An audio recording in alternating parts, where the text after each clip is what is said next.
Noong ika-9 ng Oktubre taong 2013, umalis sa paaralan bandang 2:31 ng hapon ang 14 na taong gulang na dalagitang si Abby Hernandez. Suot niya noon ang isang stripe na sweater, maong at bota. Ito ang huling bagay na nakita sa kanya bago siya tuluyang nawala.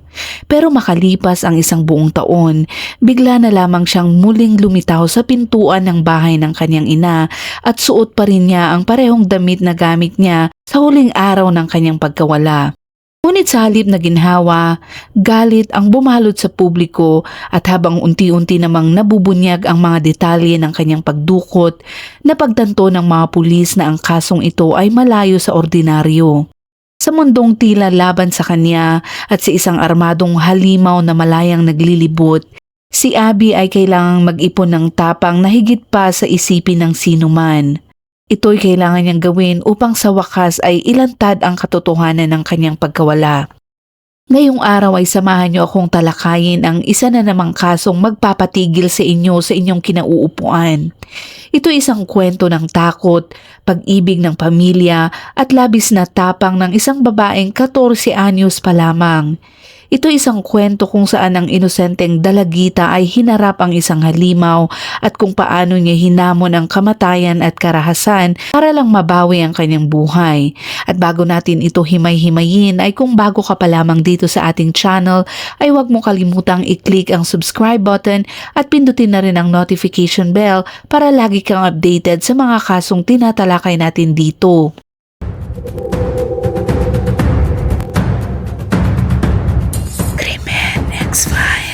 Simulan natin ang kwento noong Oktubre taong 2013. Ang 14 na taong gulang na si Abby Hernandez ay pauwi na noon matapos ang mahabang araw sa Kenneth High School. Bahagyang pilay ang kanyang lakad dahil ang bago niyang bota na maagang regalo sa kaarawan mula sa kanyang ina na si Senya ay nagpapasakit ng kanyang mga paa. Sa kabila nito, masaya siya dahil 3 araw na lang ay kaarawan na niya at may paparating na handaan. Nang makarating siya sa bakuran ng paaralan, nakita niyang paalis na ang bus. At dahil wala nang susundo sa kanya, napilitan siyang simulan ang mahabang paglalakad pa uwi. Pagkalipas ng 2 oras, umuwi si Senya mula sa ospital kung saan siya nagtratrabaho at nadatnan niyang walang tao sa kanilang bahay. Hindi ito normal dahil ang bunso niyang anak ay hindi kailanman gumagawa ng kakaiba nang hindi muna ito tumatawag o nagpapadala ng mensahe sa kanya. Maraming tao ang agad mag-aakala na tumakas si Abby, ngunit para kay Senya, hindi ito kailanman pumasok sa kanyang isipan. Kilala niya ang kanyang anak. Bukod pa rito, 3 araw na lang ay kaarawan na ni Abby kaya parang imposibleng mangyari ang ganitong sitwasyon. Tinawagan ni Senya ang matalik na kaibigan ni Abby at doon niya nalaman na ilang minuto bago umalis si Abby, nag-selfie pa silang dalawa sa loob ng science class. Ayon sa kaibigan, wala daw siyang napansing kakaiba sa kilos o estado ni Abby noong mga sandaling iyon. Ang larawang iyon ang naging huling kilalang litrato ni Abby. Ayon sa mga taong nakakakilala sa kanya, may mga pinagdadaanan man siya, hindi siya ang tipo ng tao na tinatakasan ang kanyang mga problema. Pati ang mga pulis na nakausap ni Senya ng opisyal niyang ideklarang nawawala ang kanyang anak ay sumang-ayon na hindi mukhang tumakas nga si Abby. Kilala siya bilang isang taong malapit sa pamilya, lalong-lalo na sa kanyang ina. Wala ring anumang palatandaan na may ginawa siyang dahilan ng sarili niyang pagkawala. Sa panlabas, isa lamang siyang karaniwang dalagitang babae.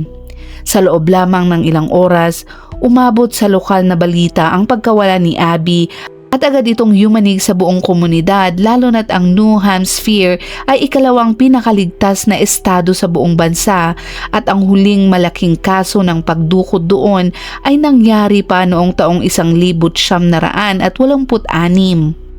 Mabilis na pinaigting ang paghahanap ng mga pulisya. Nanguna ang Conway Police, kasunod ang tanggapan ng Attorney General, ang FBI at ang State Police. Halos nabuo ang isang malawakang paghahanap kay Abby sa North Conway area na parang isang lambat na unti-unting hinigpitan at lahat ay umaasang matatagpuan si Abby Hernandez ng buhay. Pagkalipas ng 3 araw ng walang tigil na paghahanap, papalapit na rin ang kaarawan ni Abby. Nagkaisa ang komunidad ng Conway at nagsagawa ng isang vigil bilang pagpapakita ng suporta at pag-asang siya ay makakabalik. Ayon pa sa kanyang ina, palagi niyang napapanaginipan si Abby. Sa tuwing nakikita daw niya ang kanyang anak sa panaginip, ayaw niyang magising dahil sa oras na iyon ay bumabalik ang bangungot ng kanyang pagkawala. Hindi man niya alam noon, pero ang mga salitang binitawan ni Senya ay eksaktong sumasalamin sa sinapit na totoo ng kanyang anak. Nagsimula ang lahat 3 araw bago iyon nang pauwi si Abby mula sa paaralan. Habang naglalakad siya, may isang sasakyang huminto sa kanyang tabi. Yumuko ang driver at itinuro ang bahagyang pilay sa kanyang lakad bago siya tanungin kung gusto ba niyang ihatid daw siya pauwi. Ramdam noon ni Abby ang hapdi ng mga palto sa kanyang paa, kaya kahit may pag-aalinlangan ay pumayag din ito. Kalaunan, inamin niyang labis niyang pinagsisisihan ang pagsakay sa sasakyan. Bagamat 14 na taong gulang pa lamang siya noon at isa palang bata, pilit niyang kinukumbinsi ang sarili na wala siyang ibang choice. Ngunit nang makarating sila malapit sa bayan, biglang lumiko ang driver patungo sa isang liblib na parking area. Doon ay nakaramdam agad si Abby ng matinding takot at kaba.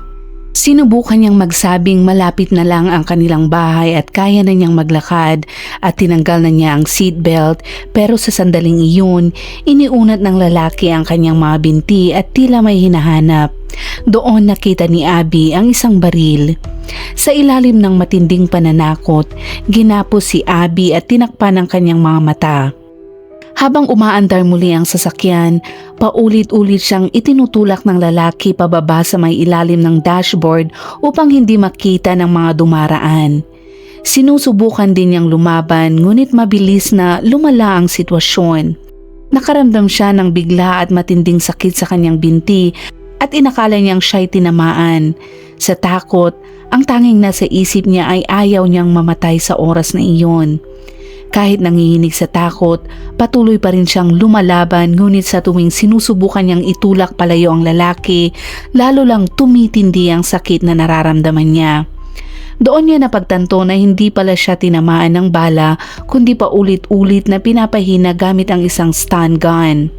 Dahil wala na siyang magawa, sinubukan na lang niyang kausapin at pakalmahin ang lalaki at sinabi niyang siya ay hindi manghuhusga at nangakong hindi magsasabi kanino man kung siya ay pagkakatiwalaan lang nito. Tinanong niya kung iiwan na ba siya, ngunit sa halip, pinilit siyang tawagin ng lalaki sa isang titulong gusto nito. Matapos ang mahabang biyahe, sa wakas ay huminto ang sasakyan. Hinila niya si Abby papasok sa isang gusali at itinapon sa isang maruming kutsyon. Sa puntong yon ay tinanggal ng lalaki ang mga takip sa kanyang mga mata.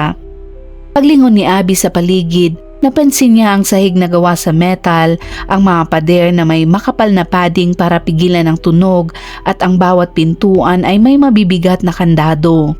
Ngunit ang pinaka nakakatakot ay ang lalaking nakatayo sa kanyang harapan. Ito ay mukhang natatakpan ng isang gintong Halloween mask.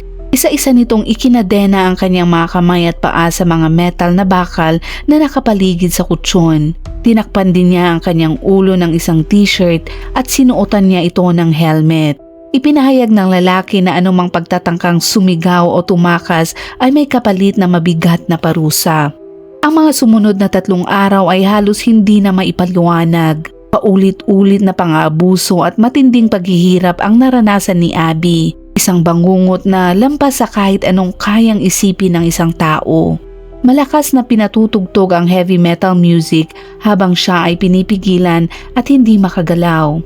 Sa paulit-ulit na ginagawa ng lalaki sa kanya, hindi na niya alam kung araw na ba o gabi na ba.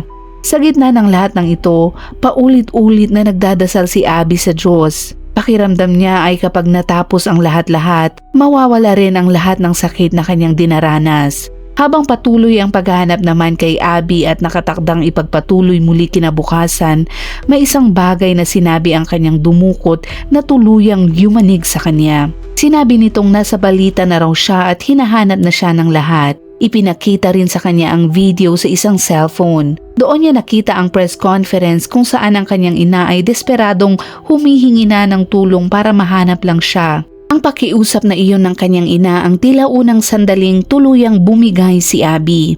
Doon niya nararamdaman na gusto na niyang umiyak marahil sa unang pagkakataon mula nang magsimula ang lahat. Sa mga sandaling iyon, malinaw sa kanya ang isang bagay. Walang nakakaalam kung nasaan siya at wala ring nakakaalam kung ano ang mga pinagdadaanan niya sa mga araw na nakalipas. Nagpatuloy ang nakakatakot na sinapit ni Abby sa loob ng halos 2 linggo. Hanggang sa isang araw ay inutusan siya ng lalaking dumukot sa kanya na magsulat ng liham para sa kanyang ina. Kumbinsido ito na ito lang ang paraan para tuluyang tumigil na ang mga pulis sa paghahanap sa kanya. Malinaw ang utos ng lalaki. Kailangang magmukhang tumakas lang si Abby pero may iba ng plano ang dalagita. Alam niyang iyon na ang nag-iisang pagkakataon niya para makipag-ugnayan sa labas ng mundong kinalalagyan niya. Kaya naman, lihim niyang sinubukang mag-ukit ng isang maliit na mensahe sa likod ng papel gamit lamang ang kanyang mga kuko.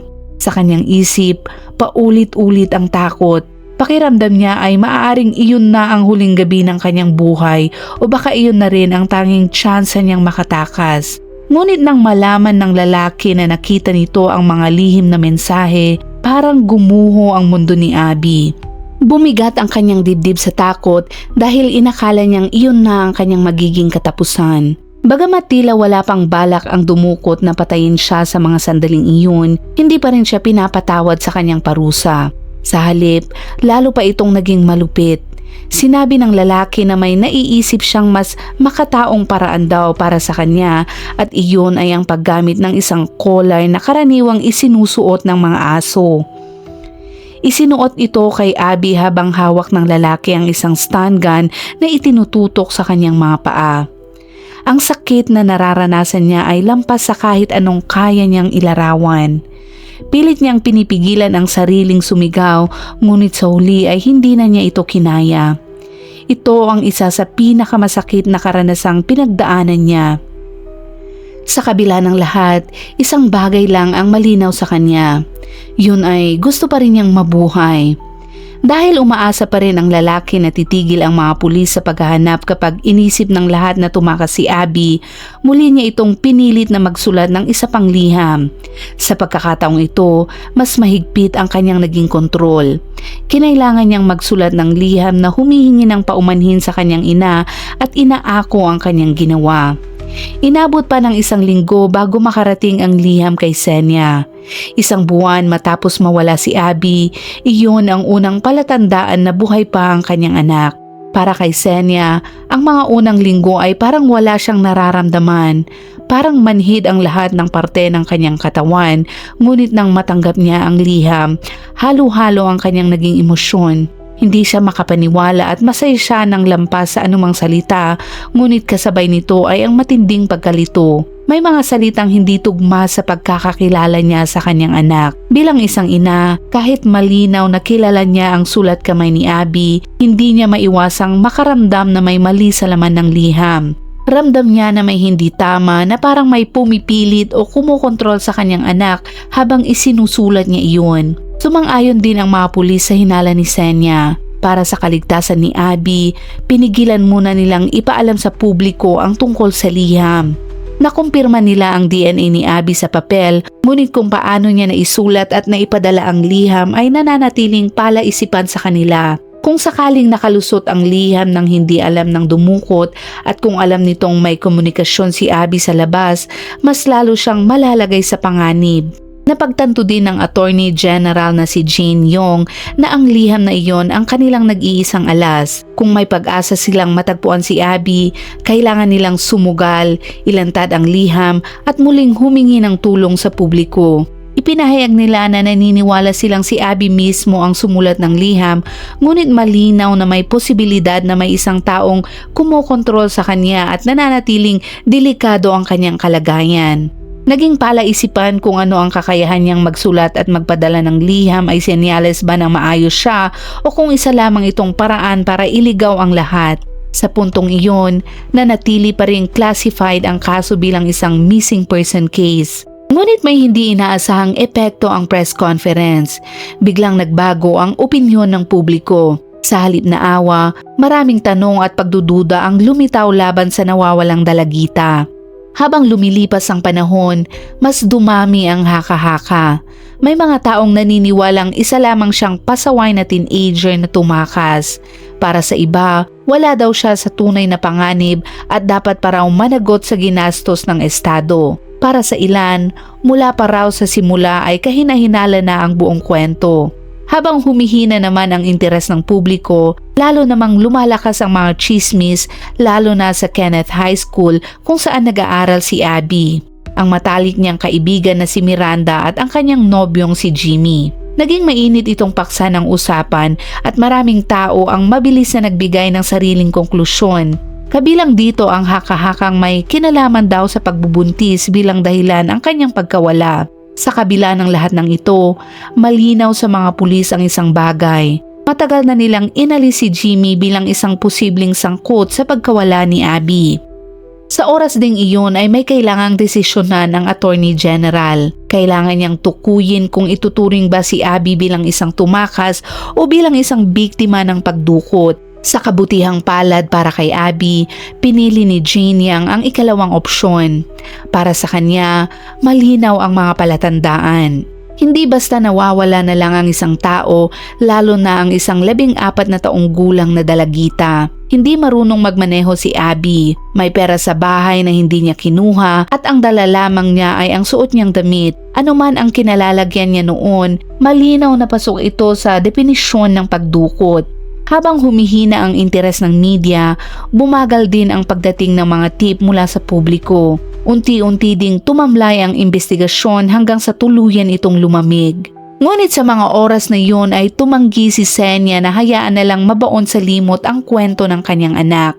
Habang lumilipas ang mga buwan, patuloy siyang humaharap sa publiko kasama si Jane Yang.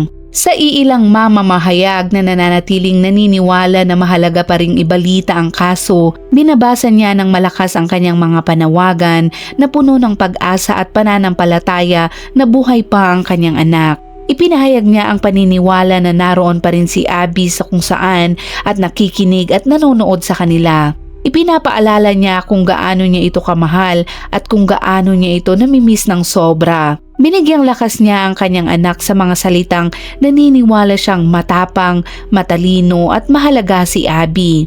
Naninindigan siyang mas malakas ang pag-asa kaysa takot at paulit-ulit niyang ibinabahagi ang kanyang mga panaginip kung saan umuuwi daw si Abby at niyayakap niya ito ng mahigpit at isang panaginip na para sa kanya ay may ibig sabihin. Araw-araw din daw niyang ipinagdarasal sa Diyos na ito ay magkakatotoo na. Pagkalipas naman ng 5 buwan sa isang maliit na bayan na 30 milya sa hilaga ng Conway, pauwi na ang 34 na taong gulang na firearms machinist na si Nathaniel Kibi nang aksidenteng mabangga ng isang babaeng driver ang kanyang sasakyan. Sa galit ay bumaba siya at pinabagsak ang babae gamit ang hawakan ng kanyang baril. Hindi alam ng mga pulis noon na ang tila random na karahasang iyon ay gawa ng parehong lalaking dumukot kay Abby 6 na buwan na ang nakakalipas. Matapos ang insidente, inaresto si Kibi at inutusang isuko ang kanyang pinakamahalagang pag-aari, ang malawak niyang koleksyon ng mga baril. Kilala siya bilang isang taong may matitibay na paniniwala tungkol sa konstitusyon at sa kahalagahan nito. Kaya ikinagulat ng marami nang sa isang hakbang na hindi tugma sa kanyang ugali, siya mismo ang tumawag sa pulis bago pa ang itinakdang petsa ng pagsuko at hiniling na kunin na agad ang kanyang mga baril.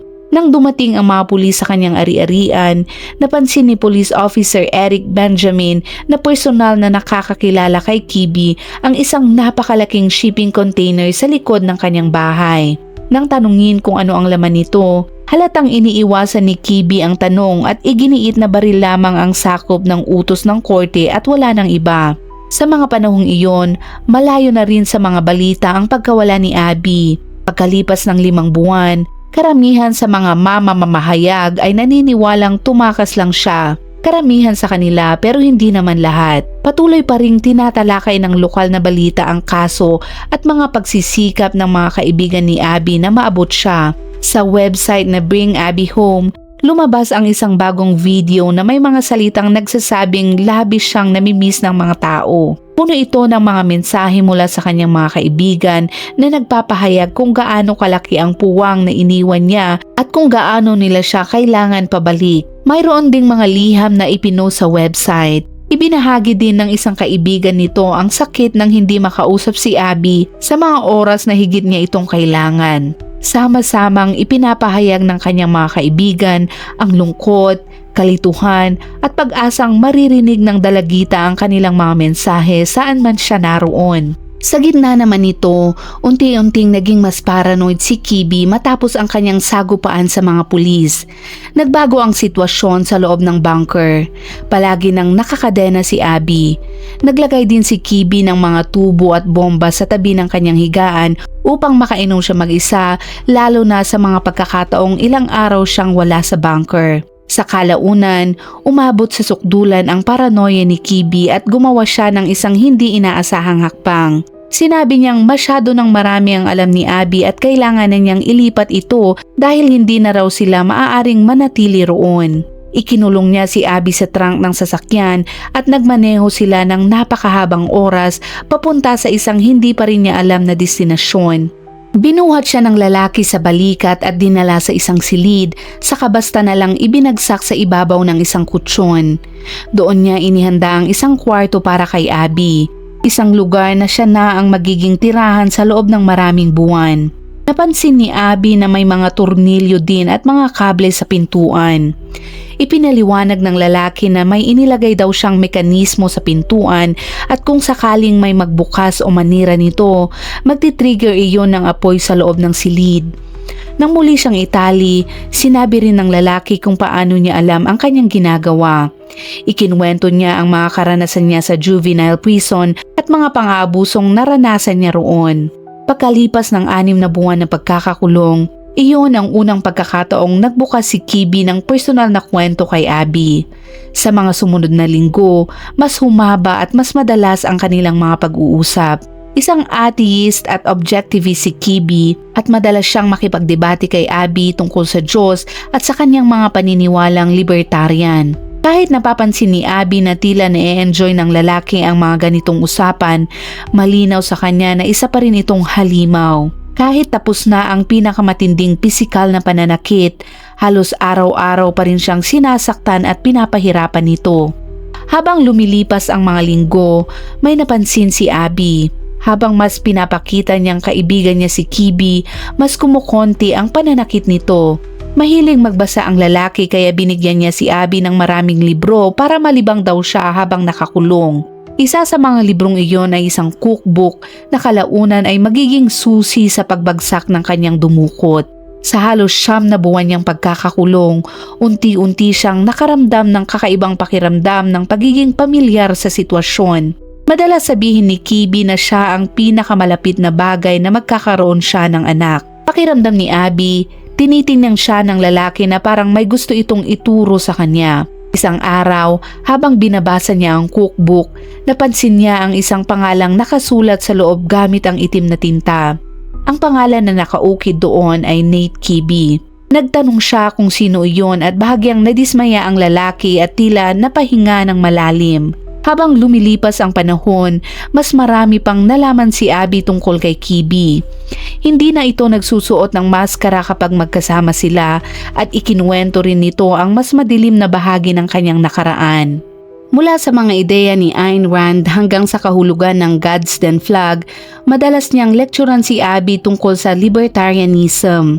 Dahil dito, hindi na nagulat si Abby nang banggitin ni Kibi ang isang plano laban sa gobyernong labis nitong kinamuhian. Sinabi nitong iniisip niyang gumawa ng pekeng pera dahil sa paniniwala niya may utang daw sa kanya ang sistema. Iminungkahi niyang magsimula silang gumawa ng pekeng pera at para makuha ang tiwala nito, sumang-ayon na lang si Abby sa gusto niyang gawin. Habang mas marami silang oras na magkasama sa pag-iimprenta ng pera, unti-unting nabawasan ang interes ni Kibi kay Abby. Hindi tuluyang nawala ang pang-aabuso, ngunit mas madalas na siyang humanap ng ibang babae, partikular na sa mga sex worker. Isa sa mga ito ay ang 27 taong gulang na si Lauren Munday mula sa Nashua. Nagkaroon siya ng kakaibang karanasan kay Kibi. Pakiramdam daw niya ay ang lalaki ay may matinding pangangailangang may kausap. Ibinahagi rin nito na may mga nagawa siyang masasama at sinabi na lahat naman daw ay may mga nagagawang mali sa buhay.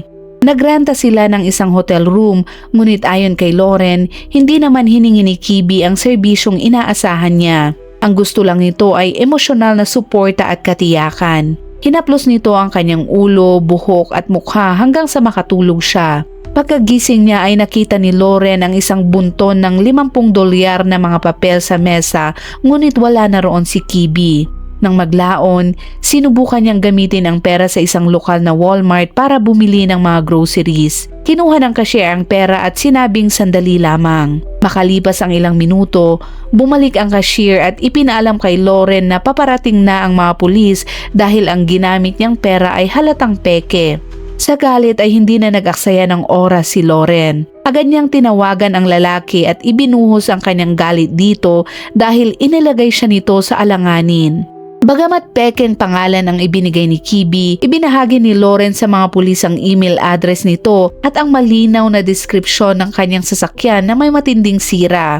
Binalaan niya ang lalaki na linisin na ang anumang ginagawa nito sa basement dahil paparating na ang mga pulis. Habang hindi naman alam ni Abby ang nangyari kay Lauren, bigla siyang napatalon ng malakas nang binuksan ni Kibi ang pinto ng bunker. Pasigaw itong pumasok, nagsasabi ng walang malinaw na salita sa takot na dalagita. Ngunit tulad ng ginawa niya ng daan-daang beses na nanatiling kalmado si Abby. Maingat siyang lumapit at mahinahong tinanong kung ano ang problema. Pagkatapos ng 9 na buwan ng pagkakakulong, kabisado na ni Abby si Kibi. Alam na niya kung paano kumilos sa paligid nito, paano pigilan ang biglaang pagsabog ng galit nito at paano ito pakalmahin. Dalawa ang naging estratehiya niya, makinig at manatiling kalmado sa lahat ng oras. Hindi iyon madaling gawin lalo na sa gitna ng patuloy na pang-aabuso at matinding paghihirap na naranasan niya sa kamay nito.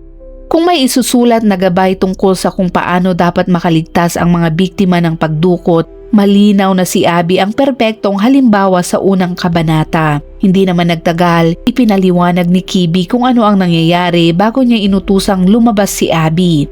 Paglabas naman ni Abby sa silid, may isang bagay siyang agad na napagtanto na lubhang nakakagulat. Sa likod ng pintuang may nakahandang pagsabog, naroon mismo ang unang silid kung saan siya ikinulong. Sa buong panahong iyon, hindi pala siya kailanman umalis sa bunker ni Kibi. Nang ilipat siya 4 na buwan ang nakakalipas, hindi talaga siya dinala nito sa ibang lugar. Paikot-ikot lang pala ang biyahe nila sa loob ng maraming oras bago siya ibinalik sa parehong lugar, ngunit sa ibang bahagi lamang ng bunker niya ito inilagay.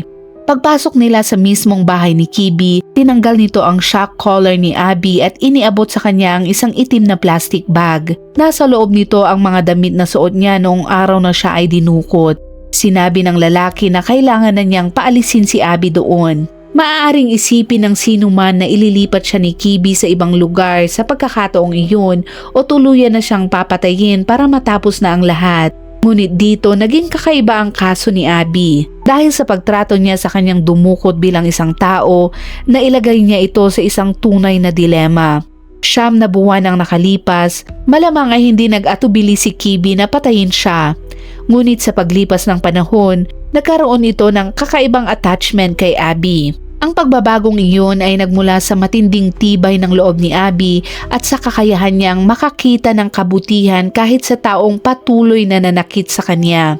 Habang nasa biyahe sila, hindi pa rin alam kung ano ang balak ng lalaki. Maaring iwan siya sa ibang estado o ipasa sa ibang tao.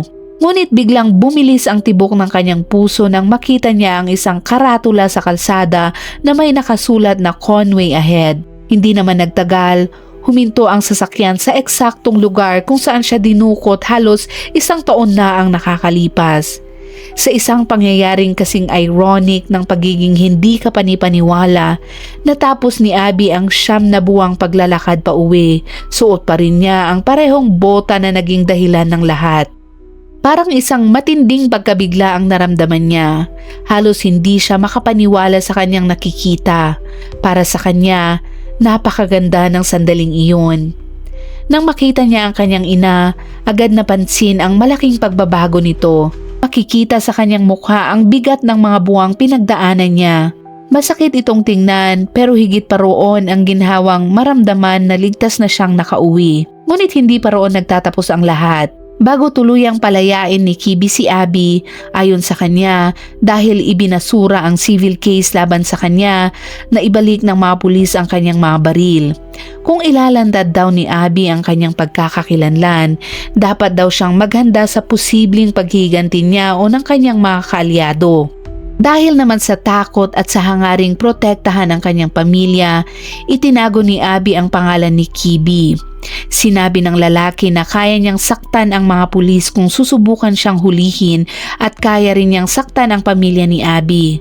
Inulit-ulit ni Kibi ang kanyang mga banta at sa tuwing tinatanong siya, sinasabi lamang ni Abby na alam niya ang pangalan ng gumawa nito, ngunit hindi niya maaaring sabihin dahil sa takot na may masaktan. Pakiramdam niya ay nasa paligid lang palagi ang lalaki at alam nito ang lahat ng kanyang ginagawa. Kahit sinasabi ng iba na nasa ligtas na siyang lugar, nananatili ang kanyang matinding takot sa lalaki. Nang tuluyang lumabas ang impormasyong ito, muling sumiklab ang galit ng publiko. Naulit ang parehong drama na nangyari 7 buwan ang nakalipas nang lumabas ang liham ni Abby. Marami ang pumuna at sinisi ang survivor dahil sa kanyang pananahimik at pinagdudahan ng ilan kung talagang ikinulong nga ba siya sa loob ng 9 na buwan. Kung wala ang partisipasyon ni Abby, ang salaysay ni Lauren Munday tungkol sa pekeng pera ay dapat sana'y nagbigay ng mahalagang direksyon sa mga pulis. Ngunit sa mga panahong iyon, abala ang New Hampshire sa mas malawak na operasyon ng pekeng pera na may kaugnayan sa ibang grupo at hindi kay Kibi. Habang nagbababala ang mga pulis ng Claremont tungkol sa pagkalat ng pekeng salapi, hindi malinaw kung ito ba ay bahagi ng isang malaking grupo o hiwalay na insidente lamang. Sa puntong iyon, wala nang ibang pagpipilian si Abby. Dahil sa pagmamahal at suporta ng kanyang pamilya, nag-ipon siya ng lakas ng loob. At upang masigurong wala nang masasaktan pa, tuluyan na niyang isiniwalat ang pagkakakilanlan ni Kibi sa FBI. Kasama ang lokal na pulisya, nagsagawa ang bureau ng isang malawakang raid sa ari-arian ni Kibi. Habang isinasagawa ang operasyon, may narinig sa radyo na armado ang sospek. May pangambang mauuwi din ito sa mas malalang sitwasyon. Ngunit sa ikinagulat ng mga federal agent, bagamat hindi na ikinagulat ng lokal na pulis, agad namang sumuko si Kibi. Ayon sa kanila, ganoon talaga siya kumilos. Marahas lamang siya kapag pakiramdam niya ay nasa kanya ang kontrol. Sa loob ng mahigit 2 taon, binuo ng mga investigador ang kaso. May sapat na ebidensya upang kasuhan ang lalaki ng 183 na krimen, kabilang ang kidnapping, daan-daang sexual assault at pamemeke ng pera. Sa huli, sa pamamagitan ng plea deal, umamin siya sa 7 kaso at nahatulan ng 45 hanggang 90 taong pagkakakulong. Napatunayan din ng investigasyon na totoo ang bawat detaling ibinahagi ni Abby. Matibay ang ebidensya at walang bahid ng pagdududa. Siya ay kwento ng isang dalagitang nakaligtas sa kamay ng isang halimaw. Pagkaraan ng sintensya ni Kibi, unti-unting binuo naman ng biktima ang kanyang buhay. Natapos niya ang pag-aaral, natupad ang pangarap na maging hairdresser, naging ina at naging bahagi ng isang pelikulang batay sa kanyang karanasan. Ngunit ang pinakadakilang tagumpay niya ay ang araw na hinarap niya ang lalaki sa korte. Sa araw na iyon, malinaw niyang ipinahayag na wala na sa kanya ang mga sakit bunga ng naranasang karahasan at pang-aabuso sa kamay nito. Dagdag pa ni Abby ay ang mga sugat ay mananatili at may mga bahagi ng kalayaang hindi na niya mababawi, ngunit sa kabila ng lahat, pinili niyang pahalagahan ang buhay at ang kalayaang mayroon siya ngayon. Sa huli, bagamat kinilala niya ang bigat ng ginawa ni Kibi, pinili pa rin niyang patawarin ito. At diyan nagtatapos ang kasong tinalakay natin ngayon. Isang kasong puno ng takot, pang-aabuso at desperasyon. Ngunit higit sa lahat, ito ay kwento ng tapang at pag-asa. Naway ang kasong ito ay nagpaalala sa atin na kahit gaano kadilim ang ating pinagdadaanan, may liwanag pa rin na pwedeng magsilbing gabay, na sa gitna ng takot at panganib, ang pagmamahal at tapang ay pwedeng magtagumpay laban sa kasamaan. At minsan, ang pinakamalalakas na tao ay hindi yung walang takot, kundi yung patuloy na humaharap sa takot kahit nanginginig para sa kanilang buhay at sa mga mahal nila. At gaya ng dati, kung umabot ka sa dulo ng videong ito ay comment mo naman sa comment section ang iyong saloobin tungkol sa kasong tinalakay natin ngayon, at huwag mo na din kalimutang ilagay kung anong oras at saan mo ito napanood para naman alam namin kung saan umabot ang videong ito. Hanggang sa muli at palaging mag-iingat.